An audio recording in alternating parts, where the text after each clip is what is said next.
Welcome to the Living After Faith podcast, a podcast designed to help you as you leave religion and move forward with your life. We are the official podcast of RecoveringReligionists.com, a recovery group founded by Dr. Darrel Ray, the author of The God Virus. We welcome your feedback. You can contact us by going to livingafterfaith.com and facebook.com/livingafterfaith and follow us on Twitter at LAF with me. And now, here's today's program on Living After Faith with Rich and Deanna Joy Lyons. I'm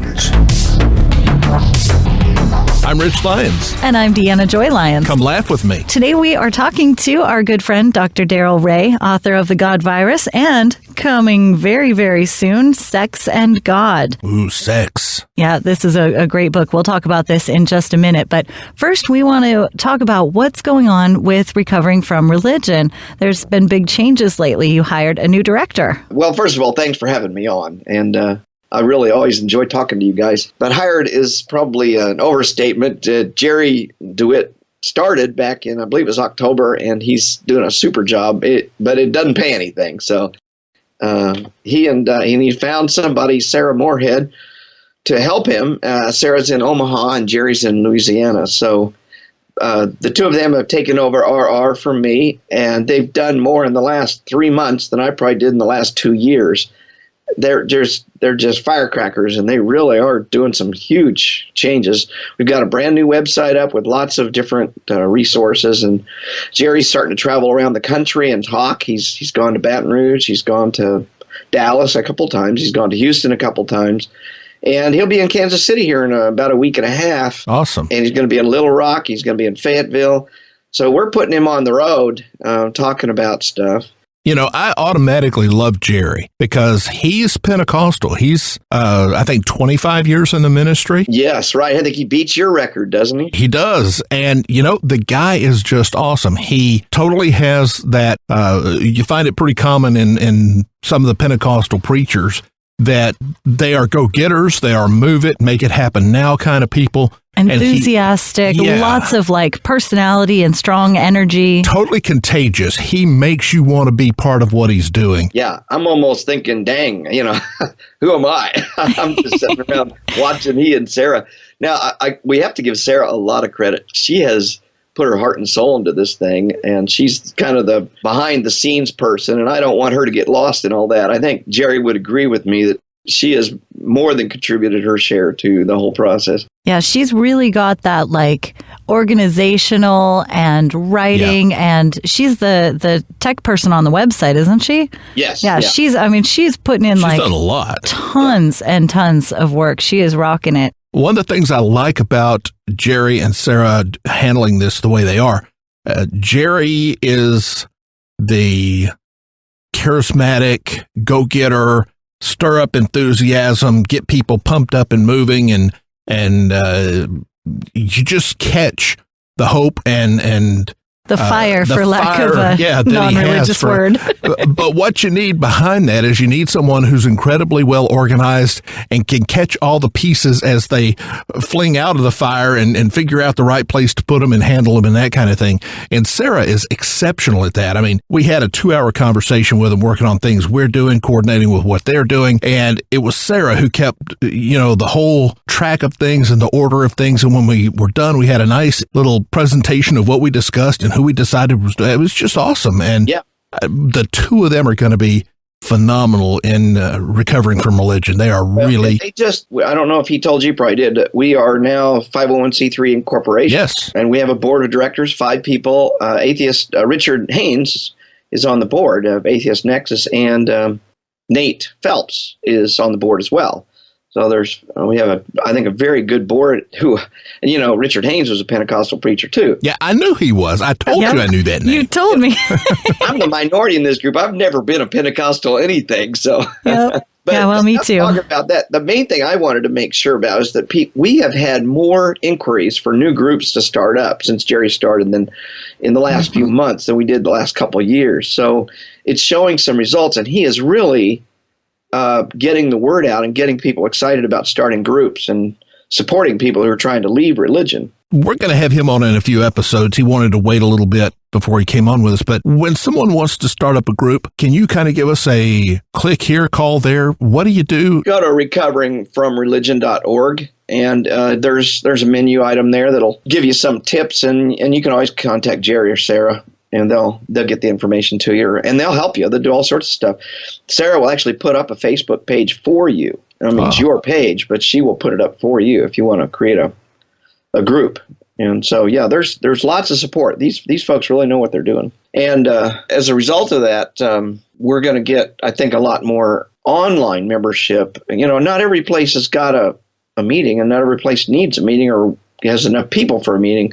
So what we're trying to also do is provide some online support for people. And one of the big initiatives that I'm very excited about, and I want to come back on and talk about it maybe another time, and that is our therapist project. And we found that a lot of people leaving religion have emotional and psychological problems they need to deal with. And if you go to a therapist, all too often you end up with a Christian therapist or a New Age therapist. They want to know why you're mad at God. Yeah, all that bullshit. And it's really important that people leaving religion get a secular therapist, somebody who uses rational methods. I was trained as a rational emotive therapist, rational behavioral therapist, and that's really the only therapeutic approach that doesn't get into woo-woo stuff and supernatural stuff oftentimes. I knew there was a reason I loved you. That's what our shrink specializes into. Yeah. There you go. And she is absolutely amazing. In fact, we just got an inquiry from Issaquah, someone looking for a therapist. We're going to hook them up with our therapist because she is just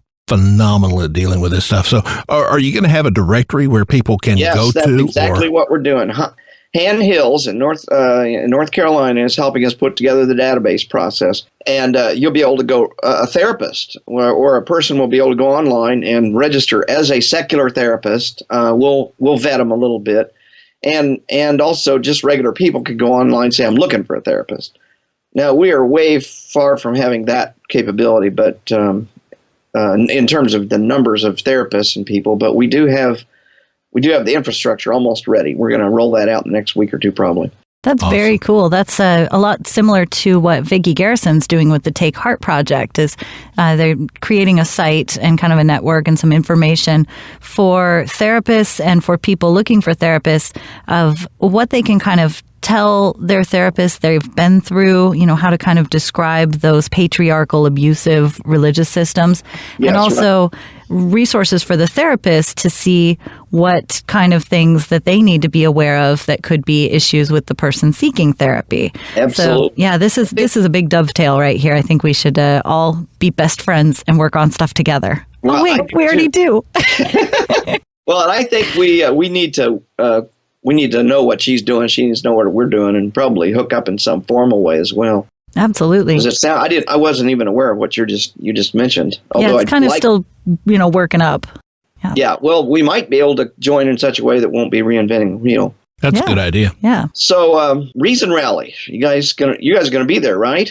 We are. Oh, we're so excited! It's going to be our very first big secular event. The Reason Rally, of course, is right before the American Atheist National Convention. So this is all in Washington, D.C. It's going to be fabulous. I'm so excited to meet all the people, to see speakers. We've got, of course, Tim Minchin's going to be playing at the Reason Rally. Yeah, I saw that yesterday. So That's cool. Awesome.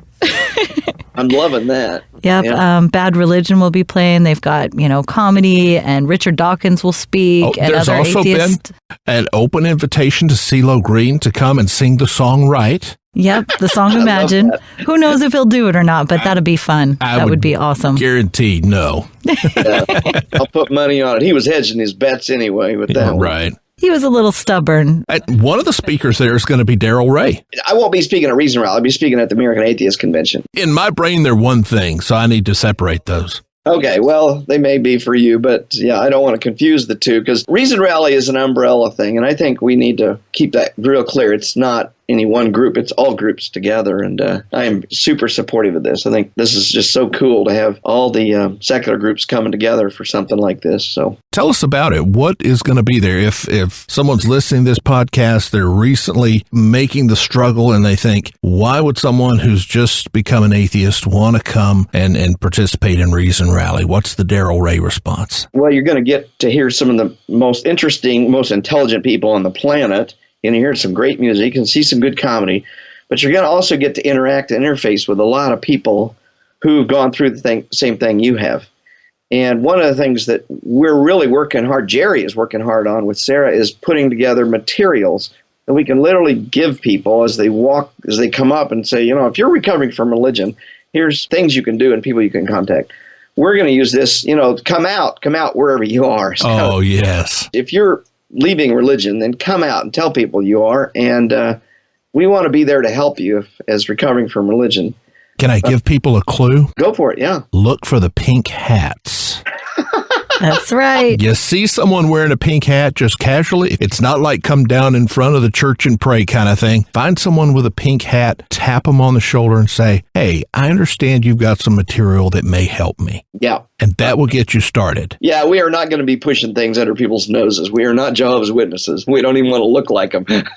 One of the cool things about this is that Jerry and Sarah and Rich and I were talking about is we're all going to be writing and producing some materials to be able to give to people using all of our different experiences and, some pointers to resources where people can kind of see, all right, I'm not the only person going through this. And not only am I not the only person, but other people are sharing their stories. Other people are sharing their strategies, maybe even sharing their therapists.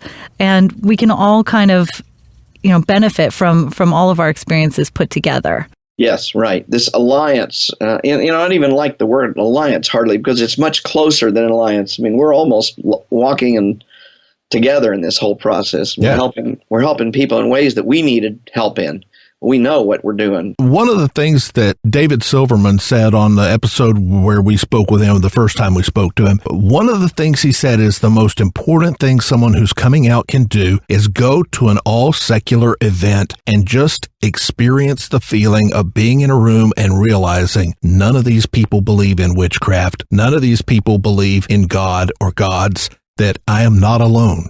These people are my people. They think like I think. They understand like I understand, and I'm at home here. And Reason Rally will be probably the best place in the planet you can be on that weekend. Yep, I agree. And then so following the Reason Rally, we've got the American Atheist Convention. Reason Rally, I believe, is on Saturday, and the American Atheist Convention starts the next day nearby at the Bethesda Marriott Hotel and Convention Center. Mm-hmm. So that's going to be an event you have to pay to go to, but the Reason Rally itself is totally free. So just for those of you who know what it's like to be a little strapped, you can hit the Reason Rally and see all the people and the speakers and enjoy yourself.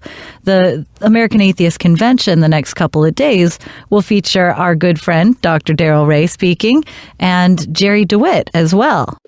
Just to back up on that a little bit, if you are interested in going to Reason Rally, there's a number of cities and areas coordinating buses going into Washington, D.C. Oh, yeah. Big money saver, big parking saver. Yeah, and it'll just drive out overnight and drive back the next night, so you won't even have a hotel cost anything. Unless, of course, you're going to stay for American Atheist Convention, which would be a whole nother deal, but there are buses going to it. That's fantastic. It's too bad there's none coming from Seattle. That would be a fun trip. Yeah. Very long trip, though. Yeah, very long. I think these are only going, within kind of the region, Yeah. We've got some coming out of Springfield, Missouri, and Kansas City area, I know. Little Rock. I'll be talking about my new book. We've had an opportunity to preview some of that. It looks awesome. It is really amazing. Well, that's interesting. You were some of the first people who have read it, so I'm going to interview you. What did you find amazing about it? I found my name in it. You did. He did. It is just fascinating. There are so many stories of people in it and so many connections that there are two ways you could have done the book. You could have just presented the numbers, kind of like a spreadsheet, and nobody could have snoozed all the way through it. But the way you tell it with stories backing up the numbers and explain through stories, I love that. Well, that's what I hope to illustrate through real life examples. And I'm going to tell you, Rich, you're mentioned in there 2 or 3 times. Oh, we haven't seen all of them yet. Awesome. Oh, yeah. You've been mentioned in there, as well as other people, of course, that I've been involved with. Because so much of what I've observed as a clinical psychologist, and as just a psychologist for decades, it just fits right into the whole, how does guilt drag people into religion? And sex, of course, is the most guilt-ridden of things that religion uses for on us. When I wrote The God Virus, some of the feedback, most enthusiastic feedback that came from The God Virus was that chapter I did on sex and the guilt cycle. Yep. And the book has sold way more than I ever thought. God Virus continues to sell really well, which really blows my mind. But that one chapter seemed to really hit the heartstrings of a lot of people, and it gave me the idea that, man, maybe I ought to write a whole book on this. And then, as I thought I knew a heck of a lot about human sexuality before I started writing this book, but I learned a bunch just in writing it, of course. And I learned it from a lot of people. I interviewed a lot of people. I went back and looked at all the stories I'd collected over the years, and it's just amazing how much more there was. This is an enormous. I could have made this book 3 times as long, probably. My editor just kept cutting and cutting and cutting on me. It's fantastic. I've been enjoying so much the writing because those stories are so powerful. That's how you really connect people to your subject. So why did you write the book? Was it just the response you got from the God Virus and the sex chapter, or did you find a lot more you needed to cover that you wanted to communicate to the world after that? Yeah, there's almost no overlap. This is a wholly different subject than the God Virus. In fact, I think I only mentioned the God Virus once or twice in the entire book, because it is a very different subject matter, and I want to make sure people know that it's something to explore that's different. Why did I write it? Well, because I've seen all my life, going way back to my own childhood, as you read in the introduction to the book, how devastating religion is on people's sexuality and sexual expression. And I wanted people. I've seen a lot of atheists out there, and a lot of people who are no longer religious still have hang-ups, sexual hang-ups. Oh, yeah. And if you trace it back, you find those sexual hang-ups came from religion. Even people who were not raised religious have sexual hang-ups that you can trace right back to religion. And I wanted to document that. I wanted to show how it's like a fish swimming in polluted water. The fish doesn't know the water's polluted until it gets out into a clear stream. And that's kind of what we're doing. We're swimming in a polluted religious culture. And that religious culture is constantly telling us messages about our sex and sexuality. And we don't even realize that we're imbibing these messages and acting on them. And I really wanted to document how that worked. And I feel like I was successful in showing how culture impacts us, how our sexuality, oftentimes when we least know it. You know, that's something that I've been trying to tell people for years and years and years. I've never really been much in the way of religious, but as a woman, I've been subject to a lot of those blatantly false ideas about how human sexuality should work. And you're a woman, so you're not supposed to desire it. And the man's supposed to come and get you and make you his property and, blah, blah, blah, blah, blah, bullshit. So this is, it's really nice to see that I'm not the only one who's saying it's not just religious belief that does it to you. It's the polluted waters around us. It does, right. Yeah. And you know what you're guilty of, Deanna Joy? What am I guilty of? You're guilty of being a woman. Oh, exactly.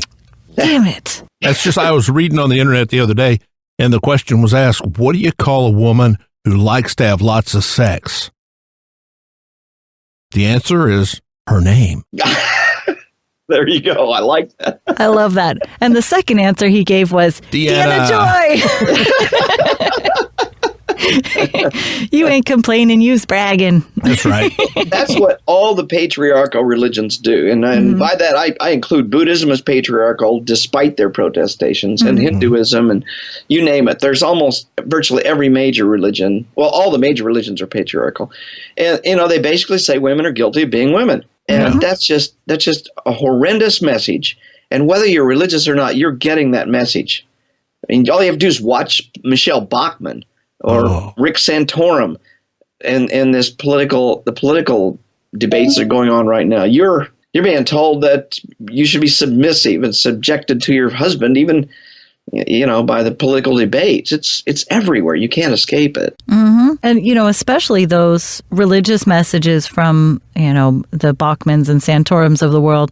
I mean, Bachman is a little less extreme, but Santorum has come out and said he thinks birth control is bad for American society, and he would like to outlaw it. Well, he's a Catholic. He's just doing what the Pope told him. Yeah, that's crazy to me because, 99% of all women in America have used some form of birth control. Oh, right, yeah. And, if we all didn't use birth control, the toll on our health and society and everything would be horrendous. It would be a natural disaster, basically. And the irony is all those Catholics out there are not following what the Pope says. Oh, yeah. Most Catholics use birth control. Yeah, the lowest birth rate in all of Europe is in Italy. Yeah, I believe it. So, we covered why you wrote the book and how it's different from the God virus, I think. In chapter 2, you say you can take the religion out of sex, but you can't take the sex out of religion. What exactly does that mean? I think that is one of the key components of the entire book. And what I wanted to do was show that you can have great sex if you don't have religion. But every religion needs to control your sexuality in order to propagate itself. Religions they have to find a way to, as I said in the God virus, they have to find a way to infect you. Well, if they can teach you a disease, the guilt disease, and say you're guilty of being a woman, you're guilty of wanting sex, you're guilty of masturbation, whatever those things are they're going to guilty you of, then you have to come back to the religion to get forgiveness. And I've said in other places, Catholics don't confess their sins to Muslim imams, and Muslims don't confess their sins to Baptist ministers or Pentecostal ministers. The only place you can get forgiveness is in the religion where you learned the guilt in the first place. So religions need sex in order to survive. I can't even imagine the Pope waking up one day and saying, wow, I had a great wet dream last night. Let's make masturbation legal in the Catholic Church. That's probably not going to happen. No. And you're probably not going to see Ted Haggard saying, wow, being homosexual is not that bad. Let's make homosexuality a part of my Christian religion. It's not going to happen. Because if you took sex out of religion, the religions would collapse. And some of the evidence is right in front of our eyes. Look at the most liberal religions that are very open to all sorts of sexualities, whether that be Unitarians or even parts of the Episcopalian Church.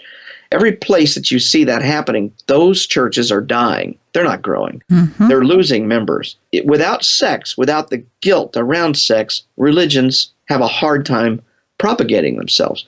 That's why I say religion is a sexually transmitted disease. You really have to have that sex in there, sexual guilt, in order to continue the religion. This brings up one of the questions.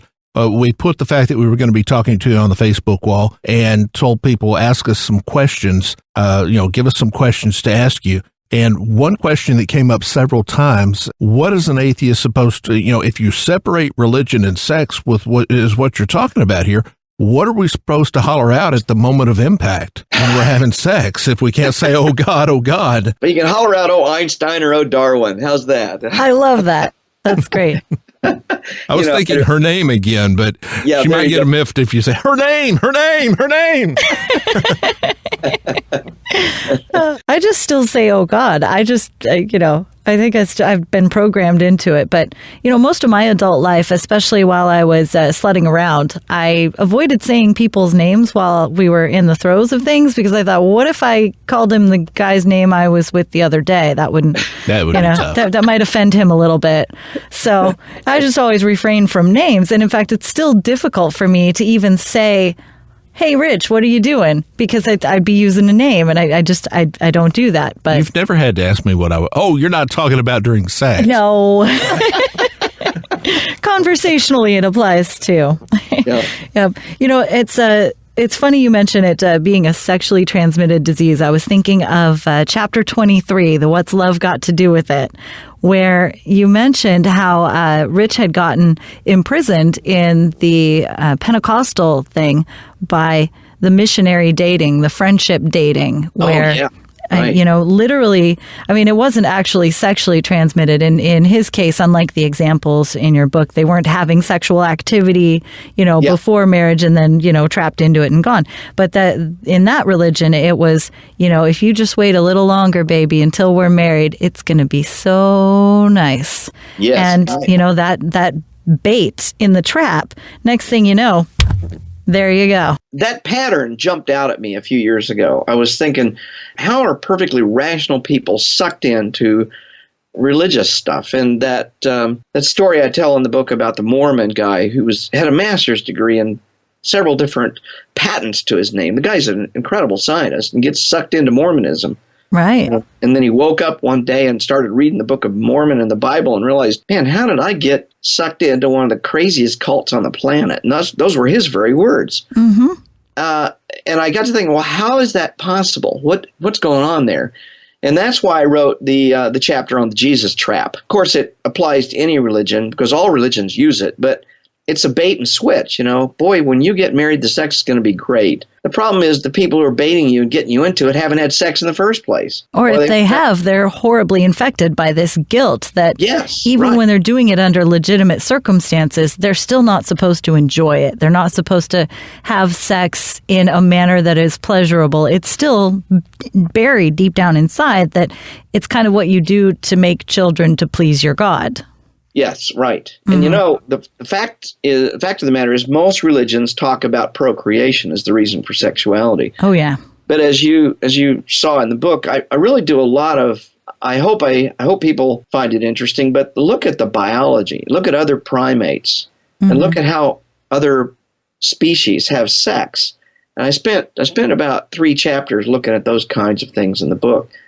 Right. And if you had sex like the Pope says to have sex, you would be having sex like a dog or an insect has sex. Yep. Only when you need to procreate, only at certain times when the cycle is up, and not really for love, just for instinct. And humans will have sex thousands of times for every live birth. Yep. Sex has become and is for our species an important bonding tool. It's almost secondary that it's procreative. Mm-hmm. It is secondary that it's procreative. Absolutely. That's an important concept for us as atheists to understand. Sex is used to bond and give people meaning between relationships.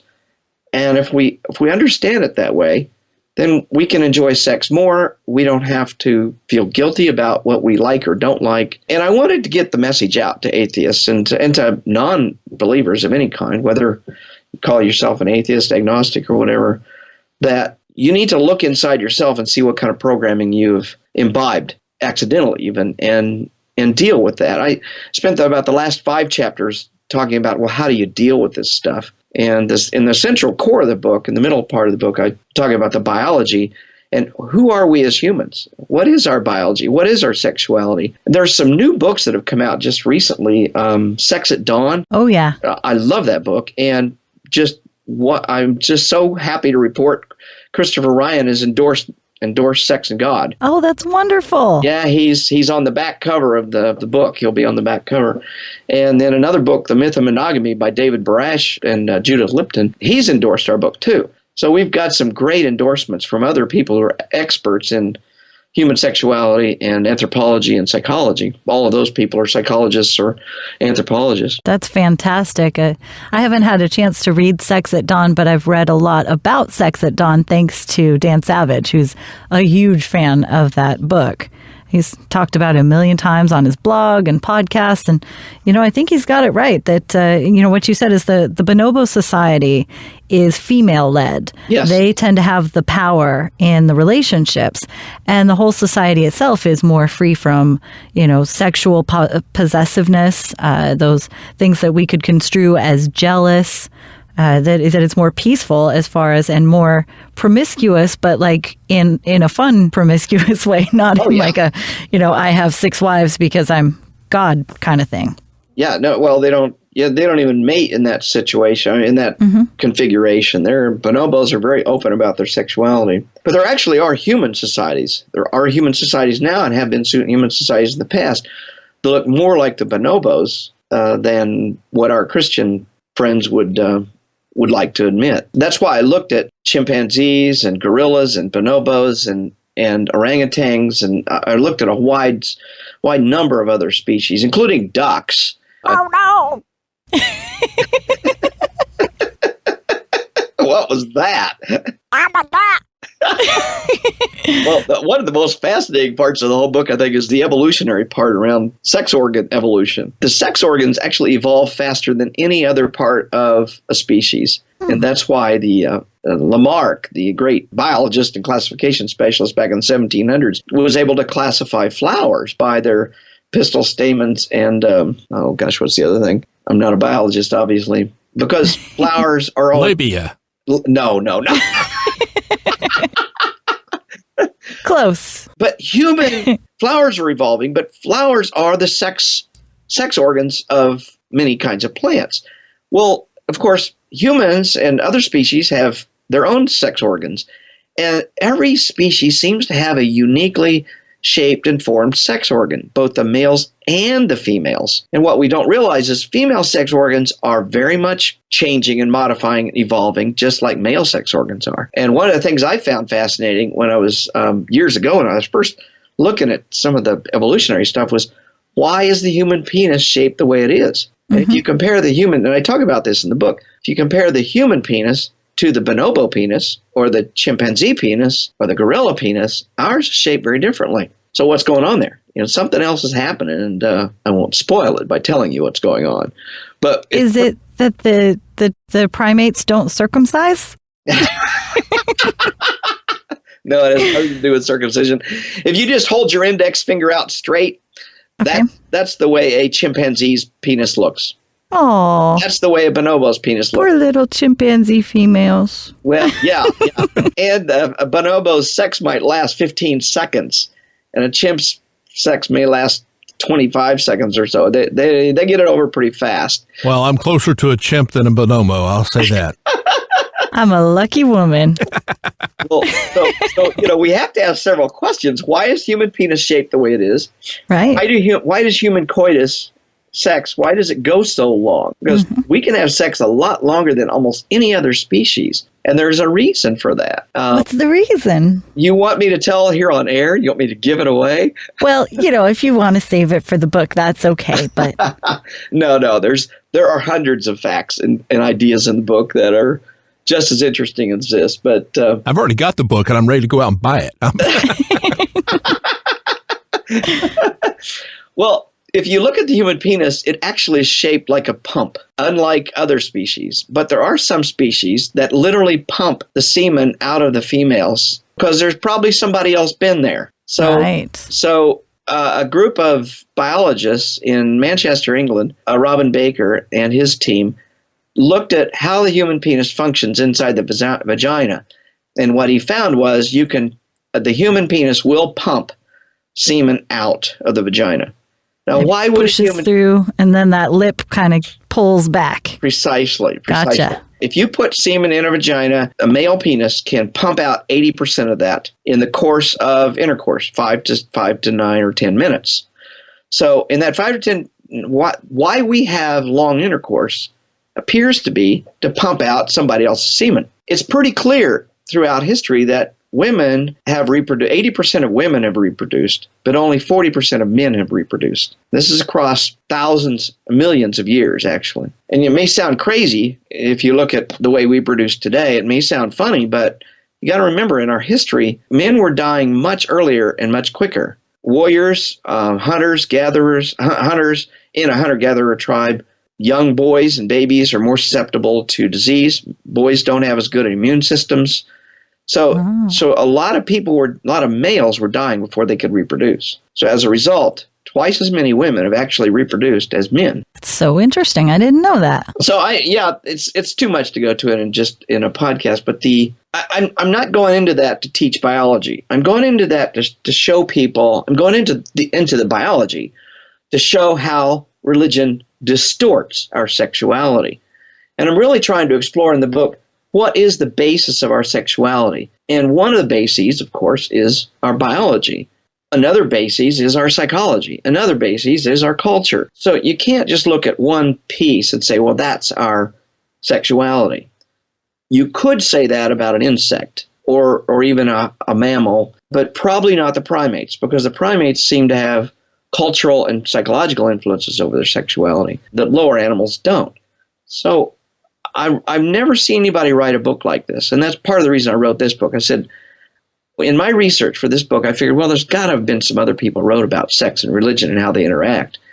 And I couldn't find anything, absolutely nothing, going clear back to William James or Sigmund Freud. Nobody has written a book that really examines the intersection of sex and religion. So I think this is a unique contribution to the field, and I expect I'll probably get crucified by a few people, but there'll be far more who love you for what you did and for explaining and helping them understand their own sexuality more. In the podcast, My Sexual Issues, we kind of threw that out there early, but we are continuously contacted by things like, talk more about the sexual issues, because understanding that other people, understanding it better helps me understand myself better. This book is going to be such one of those things that it's going to be must read for so many people who come out of religion and are struggling with things and trying to figure out why it's fucking so hard. Well, and I think that was probably my main motivator in writing the book, is I want to help people understand this. And if you get the book, you may be tempted to jump to the last 4 or 5 chapters where I talk about how to get out and how to deal with this stuff. But I would recommend that you not do that. I would recommend that you really read the first.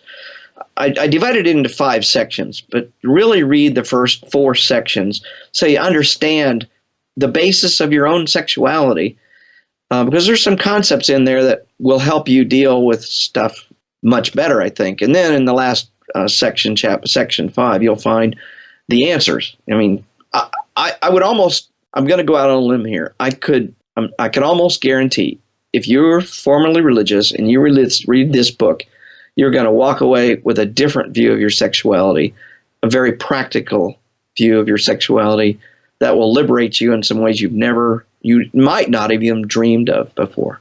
I really think it has that. There's a lot of information here that can help people do that. I'm already in that place. Absolutely. So you do talk a lot about Christian asexuality in the book, and not just Christians who are asexual, but literally that Christianity is kind of an asexual religion as opposed to, say, Islam or Hinduism. Can you explain that a little more? Well, I found this fascinating when I was, I've got my master's degrees in religions and undergraduate in anthropology, sociology, and I was fascinated that most other religions had female gods in them. Hinduism has, and lots of the older, more pagan religions had female gods in them, including Roman religions, Greek religions. So as I was studying what was going on with Judaism, I found early in my research that Judaism did have a female god, Asherah. So there was Yahweh and Asherah, and they were mated. They were married in ancient Judaic mythology. But Judaism got rid of that. And you can even read about Asherah in the Bible. And while the Old Testament has been edited to get rid of this goddess, it's still there. She's still there. And people worshipped at the Asherah poles. Exactly. And the Bible talks about banning the Asherah poles and how they tore them all down. Right. She's there, yeah. But that was the edited version. If you could go back and unedit that, you would find that Asherah was a very important goddess for the Jewish religion.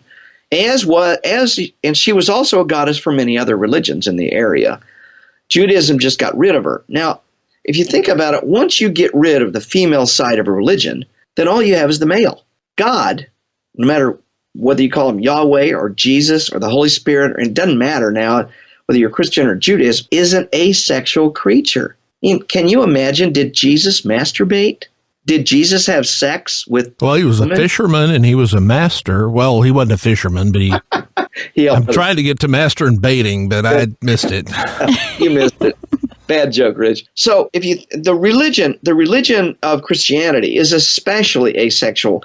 It's far more asexual than Hinduism and far more asexual than even Buddhism or Islam. It's the most asexual religion. Paul is very clear. It's better to remain unmarried and not have any kind of sex than it is to be married.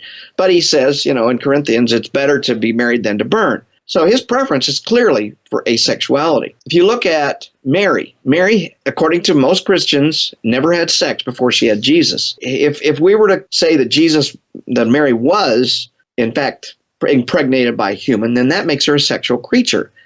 And sex is a dirty, filthy thing in the Christian religion outside of marriage. She was married to a god. She was basically raped by the Holy Spirit, according to the Gospels. I was going to say the story of Mary just proves that abstinence doesn't work either. You're right.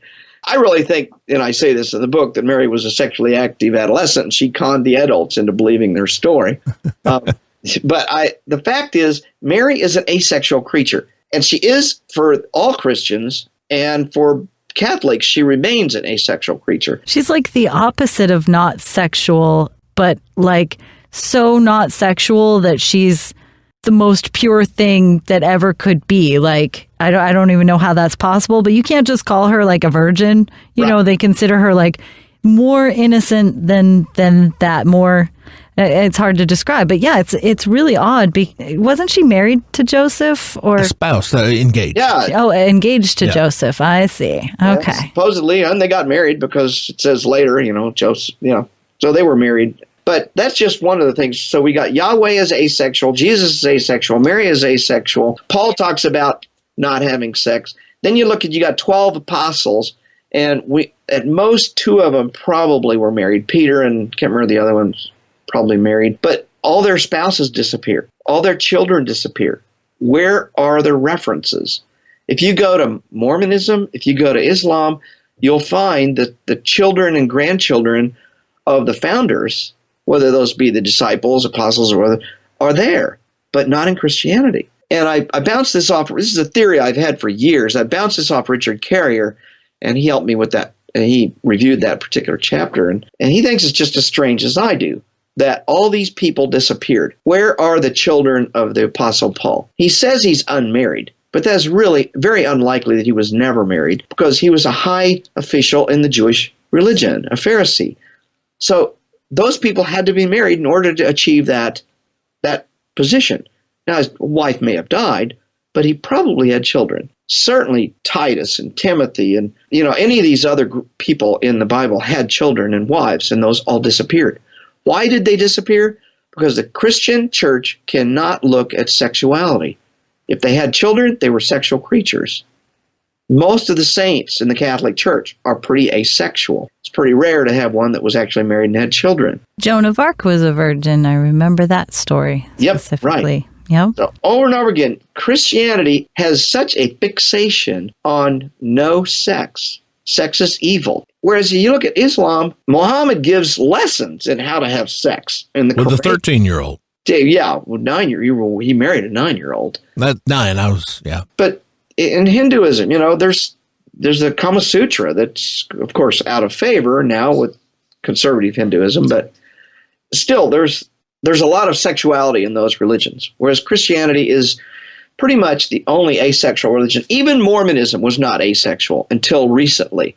It wasn't until 1890 when God revealed to Wolford, the president of the church, that you can't be polygamous anymore, that they became asexual. Mormonism is almost as asexual as Christianity is. And I'm very clear in the book, Mormonism is not a Christian religion. And any Christian or any Mormon that says they are Christian is nuts. And the greatest reason for that is that Jesus had 3 wives when he was in North America. Did you know that?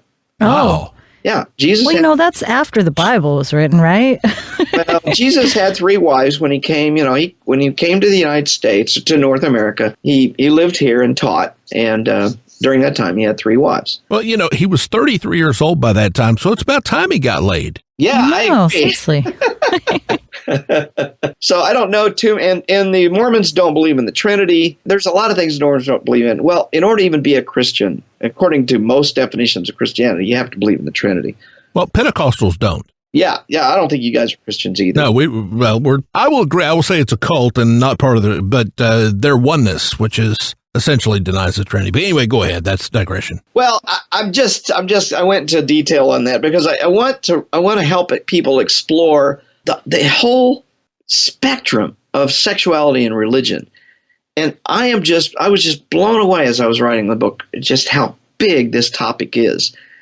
But the second thing I was blown away is that nobody else has written about it. Now, why is that? Why has nobody sat down and written a book about these two things? And I think that says a hell of a lot right in and of itself. I think psychologists, anthropologists, sociologists, whatever, I think even academics are scared to write, scared to openly look at religion's impact on sexuality. Even major writers in human sexuality don't talk about religion's impact on it, or they try to poo-poo it, or they try to glaze over it and say, well, yeah, your religion won't get in the way of your sexuality in certain ways. And that's all bullshit. Religion always impacts sexuality. Even New Age kinds of religiosity does. Now, it may not be as insidious, it may not be as negative, but it's still there. Our own research showed that New Age kinds of religion have a certain level of guilt they impose upon their adherents. So there's no religion that I've found yet, maybe with the exception of Unitarians, no religion that doesn't impose some kind of a guilt burden on people for their sexuality. Yeah, I'm glad you mentioned Unitarians, because I've only recently learned that they have an actual accredited sort of sex education program that they teach young people, even starting, when they're kids, and they have age-appropriate progressions on their sex education, and that it's one of the better curriculums pretty much ever. And I was like, wow, they must not be a church. Yeah, exactly. In our research that I talked with you guys about earlier last year, our research showed the Unitarians have the lowest level of sexual guilt, even lower than atheists and agnostics. Yeah. And I attribute that to that particular course. They're that open about it. Yeah, and that kind of attitude, even if, the people in the church don't take the course themselves, just having a course like that available in their church, it's that, it's the opposite of the polluted stream. It's like a glass of water with a little lemon in it. It's just that more pleasant an environment. There you go. I'm really good at ridiculous metaphors. Well, that one worked very well for me. One of the key lessons I wanted to leave people with in the book is that you are almost, I won't go 100%, but almost anything you want to be and as a human sexual creature is normal. And don't let religion tell you what's normal. Religion itself has no clue what normal is, because biblical sexuality is based on Iron Age and Bronze Age ideas. And we know a heck of a lot more about the human body and sexuality than any religion ever did. Yeah, that's an important point, especially because, we've talked a lot about male and female, activities and identities. And I don't want any of our listeners to think that we are deliberately leaving them out.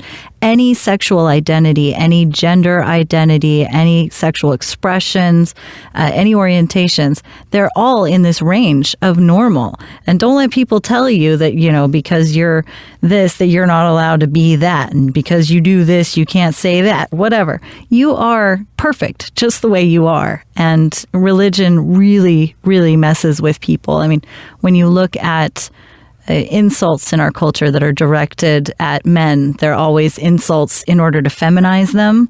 And with women, usually it's the opposite. It's meant to degrade their femininity and refer to it as, they'll call women dykes or the C word or whatever. They're trying to insult your sexuality, your identity, your expression.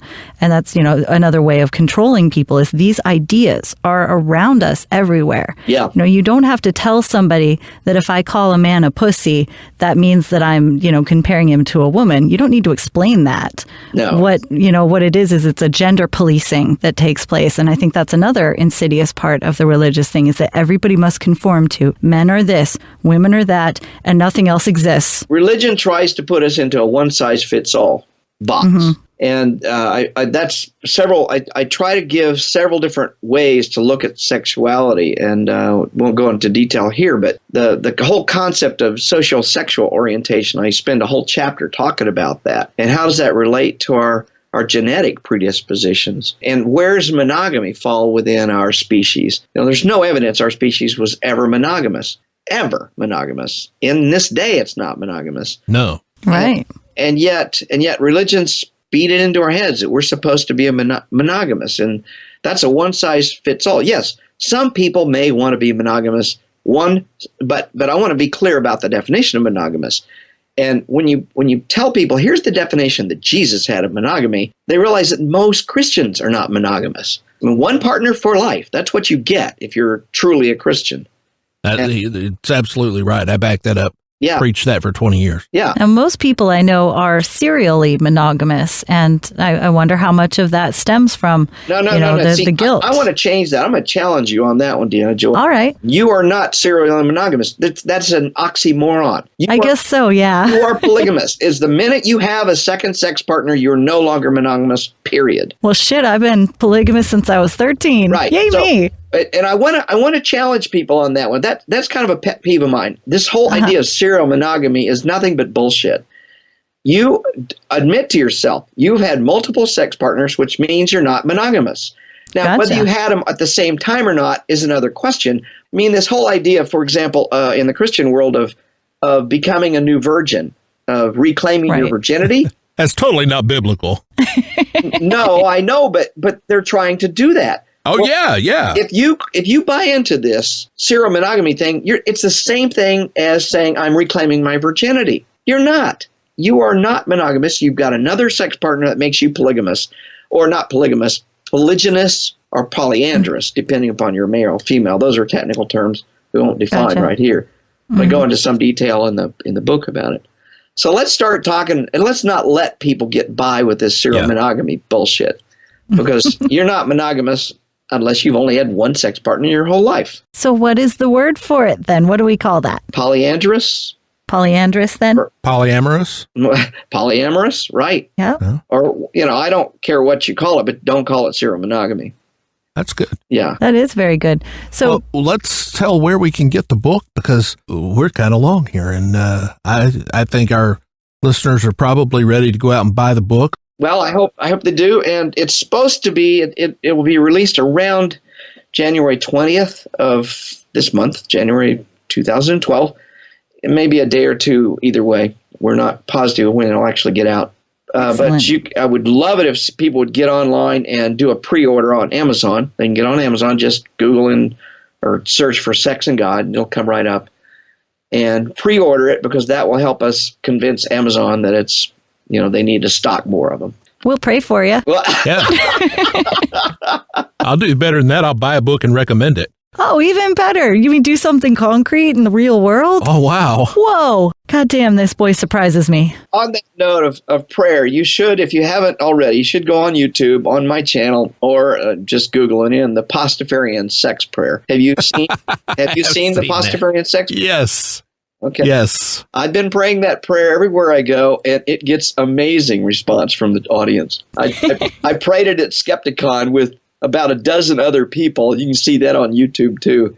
And it just got hoots and hollers all over the place. It's a prayer you've never heard before. But yeah, get on YouTube and look at it. It's funny. We'll put a link to it. I'll link to it. Yeah. I'll also link to the Amazon.com page where you can pre-order the book. And as much other information and stuff that we talked about the Reason Rally. Let's put a link to there. Let's put a link to Recovering from Religion, because they're doing some wonderful things and really encouraging. So there'll be a lot of links with this episode. So once you finish listening to it, find a place to click and read some more about what we're talking about. Well, thank you so much for listening today. We've been talking with Dr. Darrel Ray about his new book, Sex and God, How Religion Distorts Sexuality. You can pre-order that and then receive it the minute it comes out, and we highly recommend that you do. We'll put up links where you can find the book, as well as information about the American Atheist Convention, the Reason Rally, where you can see all of us, and as much info as we can handle. I'm Deanna Joy Lyons. I'm Rich Lyons. Come laugh with me.